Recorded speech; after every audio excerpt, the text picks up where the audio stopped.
Reports of a 150-acre exclusion zone being placed around the Prince and Princess of Wales's new Windsor home, Forest Lodge, have reportedly stirred outrage among some locals. The restrictions, complete with no trespassing signs and security enforcement, are being criticised as over the top.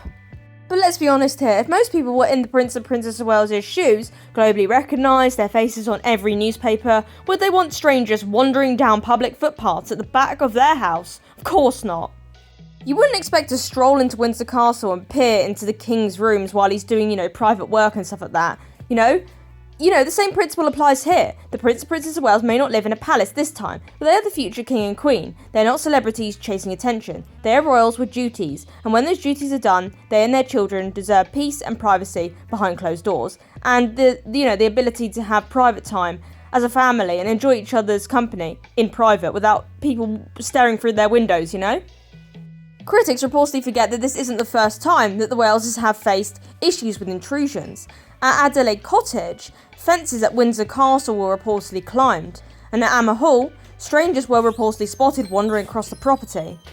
Paparazzi have reportedly been seen lurking with long lenses, desperate for photos of George, Charlotte and Louis on bikes or scooters. Without proper boundaries, it's their children's daily lives they are putting at risk. Despite what reports have reportedly suggested, the exclusion zone ensures that when the Prince and Princess of Wales are on duty elsewhere, their children can remain safely at home with grandparents, family members or nannies, without the constant fear of being photographed brushing their teeth, bouncing on a trampoline or swinging in the garden. That is not snobbery, that is parenting. And importantly, the family is funding these measures themselves. The signs, cameras and associated security are not draining the public purse.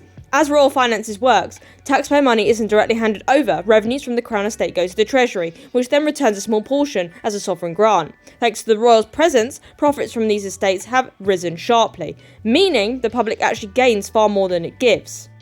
By any measure, the monarchy actually provides a net profit to the country. And of course we all know this already, so let's carry on. So why the outrage? Well, this isn't gold plating or privilege. It's a simple matter of privacy and safety. Royals or not, every family has the right to shut their gates and keep strangers out. The only difference is that the Prince and Princess of Wales' address is public knowledge. And their 3 children are growing up as some of the most famous children in the world.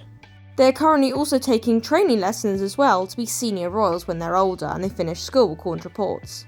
At the end of the day, the Waleses aren't asking for special treatment. They're asking for the same basic right everyone else takes for granted. A secure home, free from intrusion, where their children can just be children, when they're not out on royal duty or anything like that. Why do some critics find that so hard to understand?